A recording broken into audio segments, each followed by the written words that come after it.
Assalamualaikum warahmatullahi wabarakatuh. Salam sejahtera untuk kita semua. Om Swastiastu, Namo Buddhaya, Salam Kebajikan, Rahayu. Perkenalkan, nama saya Yani Riroh Mulyadi, SPD SD. Saat ini bertugas di SD Negeri 05 Kebondalem, Kecamatan Pemalang, Kabupaten Pemalang, Jawa Tengah. Setiap siswa di kelas kita merupakan individu yang unik. Mereka memiliki perbedaan dalam berbagai hal, mulai dari kesiapan belajar, minat, dan gaya belajarnya masing-masing. Ini artinya, mereka memiliki kebutuhan belajar yang beragam. Sebagai seorang guru, saya memiliki peran dan tanggung jawab untuk mengakomodasi segala kebutuhan siswa yang beragam tersebut, agar mereka dapat memaksimalkan potensi terbaiknya dalam belajar. Itulah alasan kenapa saya menerapkan pembelajaran berdiferensiasi dengan mengintegrasikan model pembelajaran inovasi Children's Learning in Science.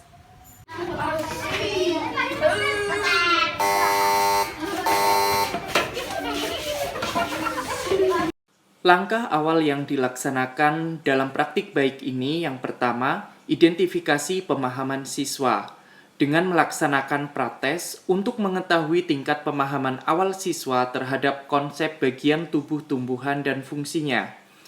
Melakukan observasi untuk mengamati cara siswa belajar, gaya belajar, dan kesulitan yang sering mereka hadapi, serta melakukan wawancara singkat untuk menggali lebih dalam pemahaman dan minat siswa.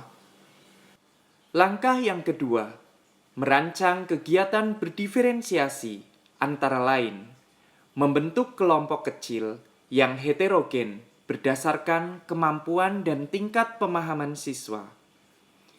Menyediakan tugas yang berbeda-beda untuk setiap kelompok.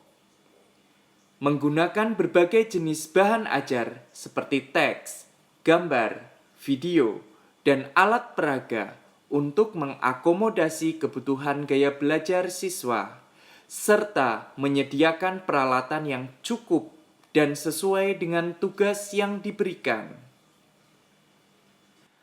Langkah yang ketiga, implementasikan model pembelajaran inovasi Children's Learning in Science, yaitu dengan pertama, mengajak siswa mengamati video fenomena dari biji sampai tumbuhan besar dan berbuah.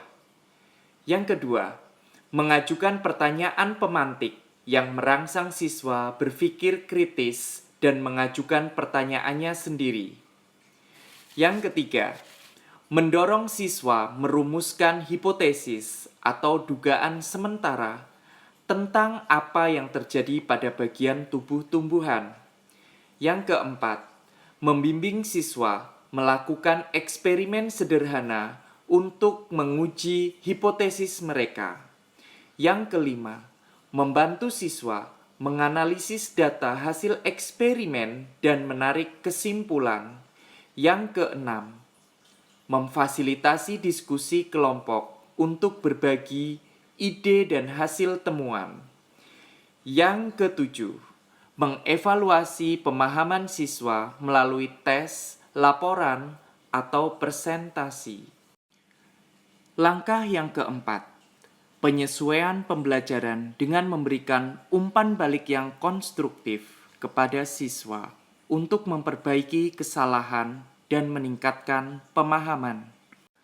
Guru menerapkan strategi dalam pembelajaran berdiferensiasi, meliputi diferensiasi konten, yaitu menyajikan materi dengan kompleksitas yang berbeda-beda dengan kemampuan siswa, serta menawarkan topik atau proyek yang sesuai dengan minat siswa. Diferensiasi proses, yaitu dengan menyediakan aktivitas pembelajaran yang mengakomodasi berbagai gaya belajar siswa, dengan memberikan tugas yang menantang bagi siswa yang berkemampuan tinggi dan tugas yang lebih terstruktur bagi siswa yang membutuhkan dukungan lebih, serta mengorganisasi siswa ke dalam kelompok yang heterogen untuk saling belajar dan berbagi ide. Diferensiasi produk memungkinkan siswa untuk menunjukkan pemahaman mereka melalui berbagai bentuk produk seperti laporan, presentasi, atau karya seni, memberikan kebebasan kepada siswa untuk memilih bentuk produk yang paling sesuai dengan minat dan gaya belajar mereka.